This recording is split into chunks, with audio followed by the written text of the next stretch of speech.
mass dampers were very, very popular on the World Cup downhill circuit last year, but do they actually work? I need to know everything, who and the what and the where, I need everything. Trust me, I hear what you're saying, but I like it's new what you're telling me. This tuned mass damper from CounterSycle basically consists of a weight suspended between two springs inside the tube, and it's marketed to reduce vibrations, reduce rider fatigue, and improve traction on the trail. So this technology is not new. It's been used in Formula 1 to improve chassis stability, and it's been used in skyscrapers to reduce the oscillations of the tower following earthquakes. So the idea is that the weight that is moving between the two springs is moving counter to the direction of movement of the chassis, and that works to attenuate vibrations at a frequency, in this case, of about 10 Hertz. To see if that makes a noticeable difference on the trail, we're going to be comparing the tuned mass damper to a static control weight, and we're going to swap them over on each other's bikes so neither of us know which we're actually riding. That way we can eliminate the effect of placebo. We've also got control weights that weigh exactly the same as the real TMDs, about 380 grams. So we can rule out whether just adding weight to the frame is the thing that we're noticing.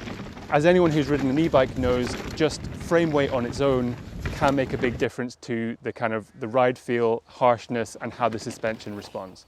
So just to make sure, we've cancelled that out with the control weights.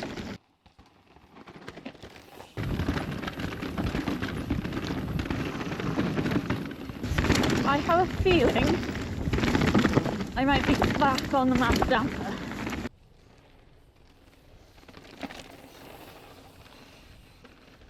I would say that was better. I would guess that's a TMD. What do you think you were on? I think I wasn't on the mass damper. The bike felt... So you think you went from the real one to the control? Yeah. Okay, and would you say it's worse or better? Worse. Worse. Okay, let's see what it was. So that's the mass damper. Yeah. Yeah. And so you were on the control last run. Yeah. But you're on That is what I thought. But you're on the real mass damper the first two runs. Yeah. So we've basically swapped over. Yeah. Okay. So you think it felt worse? Yeah. With the control. I think it felt better with the real one. Well. Wow. It's working out well so far. That's really interesting. Yeah. Yeah.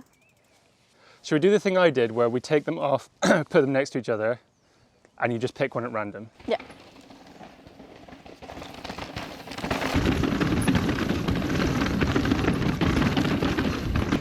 Just feeling a little bit smoother this time. It was rough last time. Is that better? Maybe.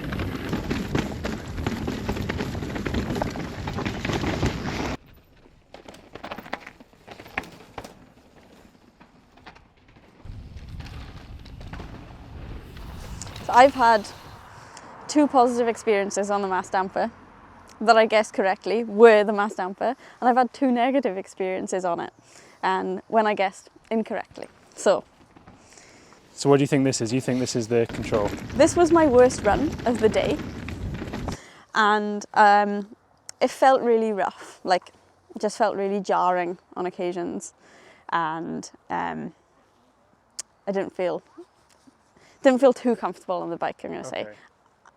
And I'm going to say this is the control. This is not the mass damper. That's the control. That's the control. Okay, so you got it right. I'm not sure what to say about that. But yeah, last run of the day often feels rough. yeah, it does. So this time for you, you didn't know. So I did... But you knew it was different to the last time. Yeah, so this time I would say that like my second to last run was the mass damper and the last one was the control. So I'm guessing this is the control. Is that the control? That is the control. Okay. Okay. So those last So two, those last 2 you were correct. Yeah, so I knew it was going to be different. I definitely would have guessed that was the control. But Describe how it felt. Subtle, like just maybe the bumps are a bit more abrupt. I think that might feel harsh already. Also, just general sort of hand and arm fatigue was worse as I kind of crossed the road on that last one. So you were doing full runs, so... Yeah, I was doing full runs throughout the kind of random back-to-back part. So I had a big stint where it just happened to be, I had 3 in a row, actually 4 in a row now we know, of the actual mass damper. And I felt like I could do the full runs quite comfortably, like with a bit of kind of conserving energy towards the end. But on the last one, I mean, it's hard to say because it was the last run. So we did 8 runs today, and definitely fatigue is probably starting to set in, but my hands and my upper body, my kind of forearms felt a bit more tired. So that's why I would have guessed that, but it is subtle. Like, I think if you're not doing a back-to-back test and you're not doing it blind, you couldn't tell. So we both did 8 runs today. The first 3 we knew which device we were running, but the last 5 were blinded. And of those, I guessed correctly 4 times, and I think, Jessie, you guessed correctly 3 times. So what do we make of that? I'd say it's fairly inconclusive. It's hard to come down hard on either side of the fence as to whether this gives advantages or disadvantages. If there is a difference in ride feel, it is really quite subtle. And it's hard to recommend that you spend $275 of your hard-earned cash on this. But that said, if you are a rider who's looking to find any small amount of improvement in comfort, then it's probably worth a shot. Trust me, I hear what you're saying, but I like it's new what you're telling me. Let us know what you think in the comments, and we'll see you in the next one.